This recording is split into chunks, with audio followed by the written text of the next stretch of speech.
to imagine it because they're teaching them to, dominate all of us. Oh, that's terrifying. Why would we ever do that? Have they not seen iRobot? Or, Terminator, or literally any science fiction. Anything. Anyway. Oh, whatever. Well, they cannot, they can tell you what the weather is, but not with the same love and caring as Paul Hagen. See, there's no comparison. The hot and humid forecast. Let's take a look at what we're in for. Several consecutive days of at least near record high temperatures. We're going to be awfully close today. We back off a little ways from record territory tomorrow and Saturday, but that doesn't mean it's going to be comfortable. Just means the records are a little higher. And then Sunday, Tuesday, Wednesday, awfully close to those records again. Even Monday, we're going to be close enough because the record's only in the upper 80s.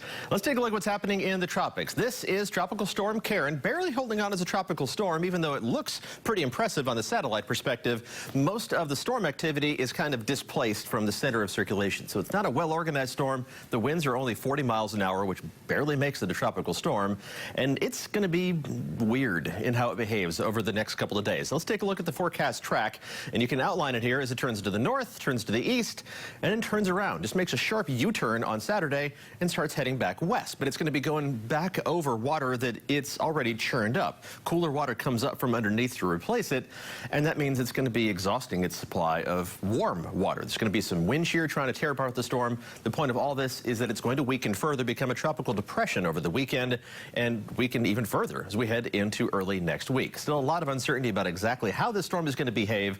We'll keep an eye on it. We're watching it. Not worried about it, even though it's going to be tracking in the general direction of the southeast coast.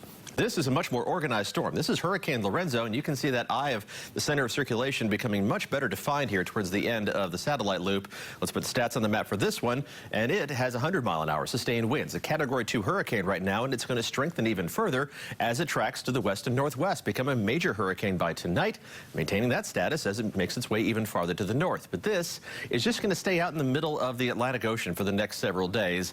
These are the Azores Islands off the coast of Portugal and Spain. That's the one spot that might be troubled by this, but not until the middle of next week. So the storm's avoiding us. What's not avoiding us, the fog this morning. Sanford and Roxborough especially, down to less than a mile of visibility. Looks okay officially in the triangle, but we have seen some of that fog thickening up from some of our camera perspectives. Not all of them. Just broken clouds over Chapel Hill right now. It's warm, it's muggy. There's that low cloud cover trying to drop all the way down to ground level as fog over campus in NC State. 70 degrees on the nose right now there. And we're officially at 71 in Raleigh and 70 in Durham. Unusually warm for a September morning. We're supposed to be in the mid to upper 50s. Instead, we're in the mid to upper 60s and low 70s.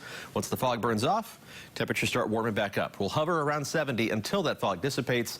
Then we're off to the races. The sunshine and southwesterly winds boosting temperatures to the mid-80s by noon, low 90s for highs this afternoon. Hot and humid, so it'll feel like the mid to upper 90s. Never thought I'd have to say heat index in late September, but here we are.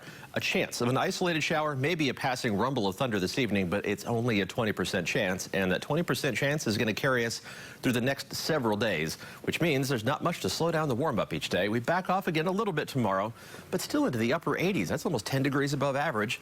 90 on Saturday, near record territory. Sunday, Monday, Tuesday, and Wednesday.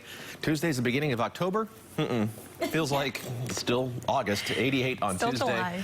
90 degrees on Wednesday. Maybe more of a pattern shift as we head towards the end of next week. But until then, you'll be wishing the pool was still open in the neighborhood. Yeah, and if you like summer, I guess you get a few more days. I love summer. I don't mind it. But now it's getting... It's almost October. It's almost October. Let's have some This fall. is not pumpkin weather at all. No. Or pumpkin latte.